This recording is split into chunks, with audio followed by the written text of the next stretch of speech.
Oke, Assalamualaikum warahmatullahi wabarakatuh. Berjumpa lagi dengan saya dalam pembelajaran kecerdasan buatan, atau yang terkenal dengan istilah artificial intelligence. Oke, pokok bahasan pada kesempatan hari ini, ya, kita akan belajar tentang kecerdasan alami versus kecerdasan buatan, apa yang dimaksud dengan soft computing, dan apa sih yang dimaksud dengan agen cerdas itu, gitu ya.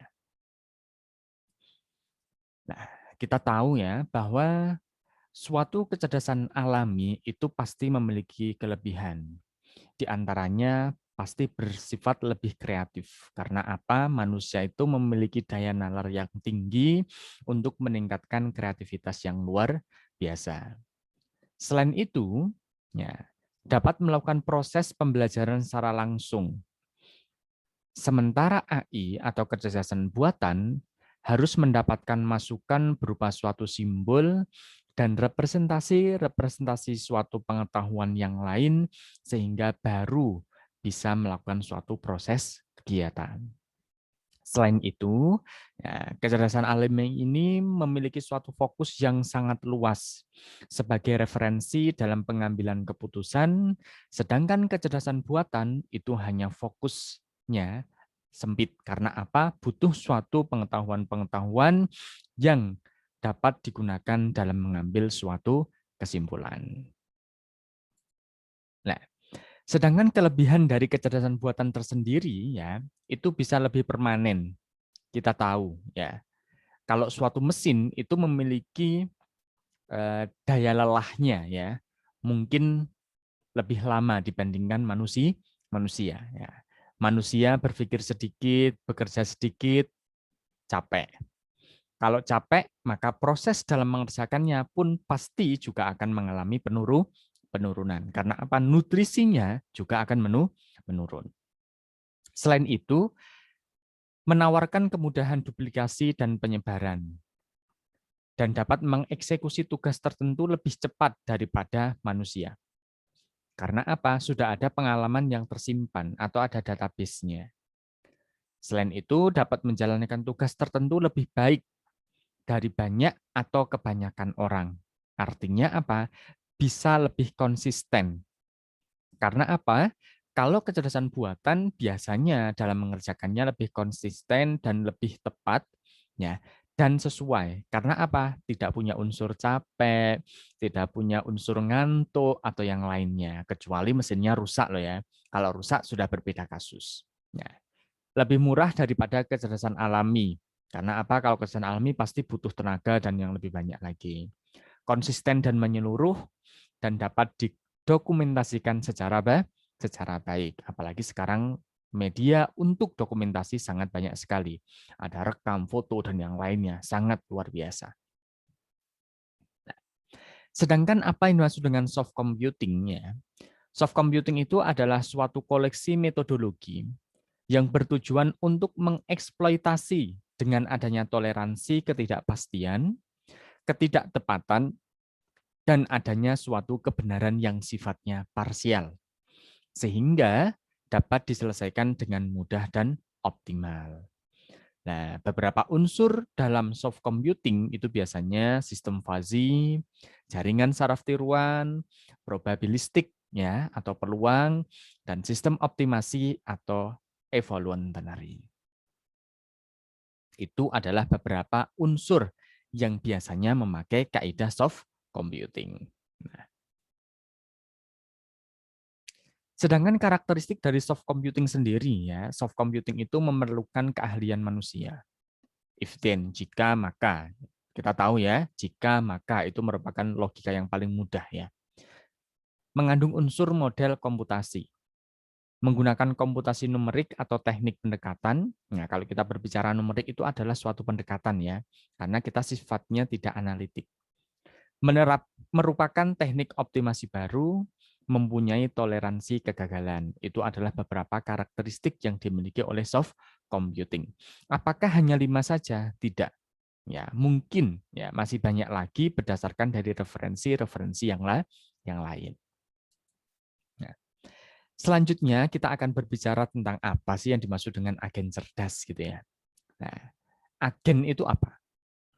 Segala sesuatu yang dapat dipandang sebagai entitas pada suatu lingkungan yang melakukan pengamatan dengan alat sensor dan bertindak dengan aktuator. Berarti apa? Ada suatu sensor dan ada suatu aktuatornya berdasarkan dari apa? Suatu keadaan lingkungan yang dihadapi. Sebagai konsep sederhananya, manusia itu sebenarnya adalah suatu agen. Sensornya apa? Pasti ada mata, ada telinga, dan ada organ sensor yang lainnya. Sedangkan alat aktuatornya apa? Tangan yang bisa digunakan untuk gerak, mulut, ya, kaki. Ya, bagian yang digunakan untuk gerak lainnya itu merupakan sebagai tim aktuatornya. Sedangkan sensornya yaitu kayak mata ya untuk melihat, telinga untuk mendengarkan, kulit ya untuk sebagai perasa dan yang lainnya. Nah, berarti suatu agen itu apa ya? Agen ini adalah suatu entitas ya yang ada pada suatu lingkungan tersebut ya. Ketika melakukan suatu pengamatan dengan sensornya, maka dia bisa bertindak dengan aktuator yang dimiliki. Itu adalah agen. Sedangkan pada agen robot ya, tadi kan contohnya adalah agen manusia. Kalau sekarang kalau robot itu dianggap sebagai suatu agen. Contohnya sensornya apa? Kamera, inframerah. Ya. Aktuatornya lengan atau suatu motor yang dapat digunakan sebagai aktuatornya dalam proses bergerak. Nah, agen itu akan menerima suatu persepsi ya dari proses apa? Ketika sensor itu menerima, maka agen akan menerima suatu persepsi dari lingkungan atau environment. Nah, keseluruhan persep yang diterima agen pada suatu selang waktu itu disebut sebagai persep sequence. Artinya apa? Suatu agen itu akan menerima persepsi ya pada suatu lingkungan pada waktu tertentu ya pada selang waktu tertentu ya pastinya akan memiliki berbeda juga. Nah, pada selang waktu tertentu inilah persepsi pada waktu tertentu inilah disebut dengan persep sequence atau selang persepsi. Nah, kita bisa lihat ya hubungan antara agen dan lingkungan. Di sini ada suatu agen ya yang memiliki tangan dan kaki sebagai aktuatornya ya. Actionnya terhadap suatu environment ya, suatu lingkungan maka akan menghasilkan suatu persepsi. Ketika agen mendapatkan suatu persepsi, maka akan bisa menggerakkan aktuator yang dimiliki oleh agen tersebut. Nah, contoh kalau kita manusia ya. Nah, kita lihat lingkungan. Ternyata ada lingkungan kotor ya, kita menerima, oh ada persepsinya. Persepsinya apa? Oh lingkungannya kotor. Maka apa? Kita sebagai manusia yang baik, ya kita akan bergerak dengan kaki kita, tangan kita mengambil. Nah, tangan dan kaki ini sebagai salah satu aktuator realisasi dari proses agen menerima suatu persepsi dari lingkungan yang ada. Nah, konsep agen cerdas ya itu adalah rasional menjadi dasar untuk melakukan hal yang benar. Agen rasional melakukan hal yang benar berdasarkan dari persep yang ditangkap oleh sensor dan tindakan berdasarkan aktuatornya. Tindakan yang tepat merupakan penyebab agen menjadi paling sukses. Rasionalitas berbeda dengan omniscient, artinya serba tahu, berbeda ya. Nah, atau mengetahui semua dengan pengetahuan secara terbatas.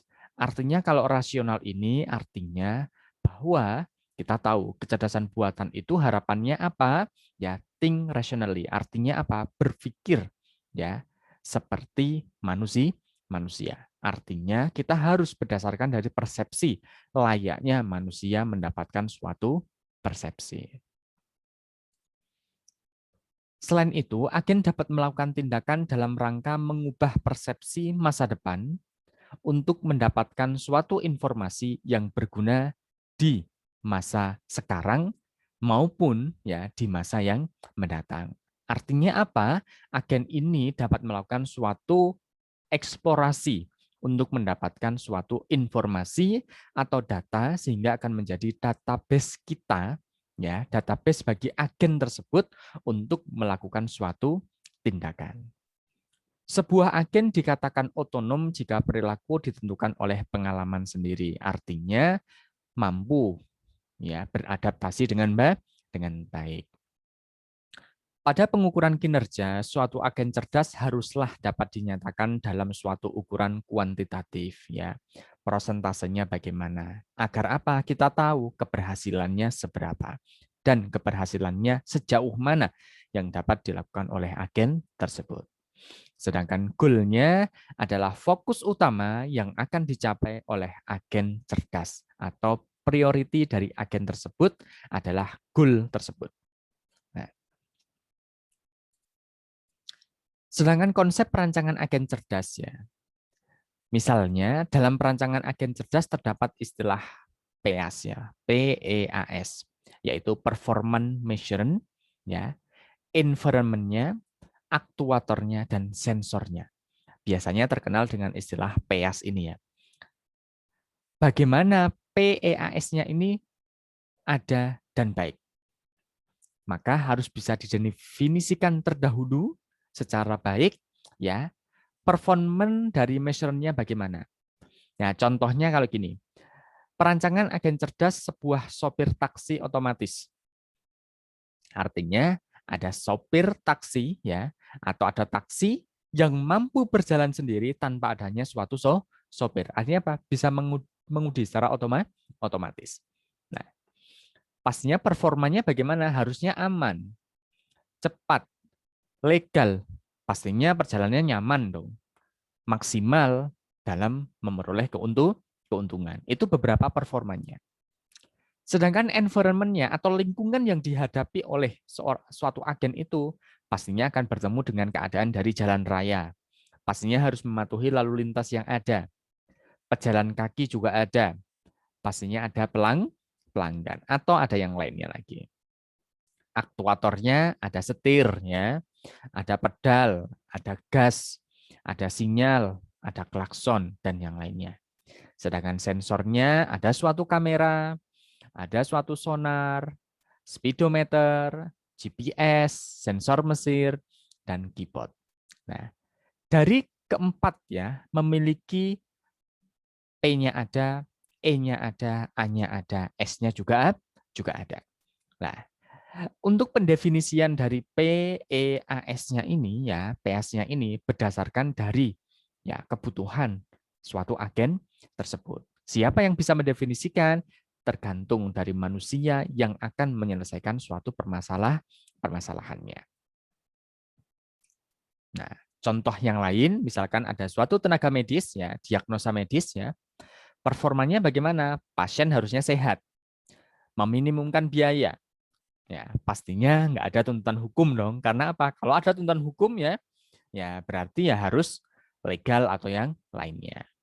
Sedangkan lingkungannya pasien, ada rumah sakit, ada staff, ya atau FO, front office, dokter, perawat, dan yang lainnya. Sedangkan aktuatornya layar display melalui pertanyaan. Artinya pertanyaan-pertanyaan dahulu biar jelas ya terkait dengan kondisi pasien tersebut. Adanya mungkin suatu tes atau diagnosis, ada suatu pengobatan yang sudah berjalan atau belum, adanya surat rujukan atau tidak. Nah, itu menjadi aktuatornya. Sedangkan sensornya ada suatu keyboard yang bisa memasukkan suatu gejala, artinya keyboard ini bisa ya digunakan untuk mendeteksi gejala awalnya apa. Kan kayak gitu. Pengobatan sebelumnya bagaimana. Nah, sehingga akan mendapatkan suatu temuan-temuan sehingga akan bisa mendapatkan jawaban dari sebuah atau jawaban dari pasien tersebut. Akhirnya jelas, performanya bagus, lingkungannya baik, aktuatornya bisa berjalan dengan bagus, sensornya pun juga berjalan dengan baik. Nah, kalau misalkan selain itu, misalkan robot pengambil komponen, ya ada suatu robot yang digunakan untuk mengambil satu komponen. Performanya bagaimana?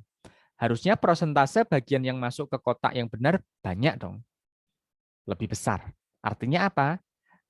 Robot untuk ambil komponen ini persentase ya yang diambil posisi yang betul atau komponen yang betul itu harus lebih banyak. lingkungannya ada satu komponen-komponen, ada kotak komponennya. Aktuatornya ada suatu lengan atau ada tangannya robot yang digunakan untuk ngambil komponen tersebut. Sedangkan sensornya ada suatu kamera, ada sensor itu sendiri dari sudut pandang yang lain, sudut persendiannya dari dari angle yang mana, sehingga apa? Ketika pengambilan itu pun tidak terjadi suatu permasalahan. Nah, itulah beberapa contoh ya dari agen. Ya, kalau kita bisa melihat manusia bisa menjadi suatu agen. Robot juga bisa menjadi suatu agen. Sistem juga bisa menjadi suatu agen. Nah, berarti agen itu apa? Agen itu adalah sesuatu entitas yang bisa mengambil suatu persepsi dari lingkungan yang ada, dari sensor yang dimiliki oleh agen tersebut, sehingga akan bertindak menggunakan aktuatornya.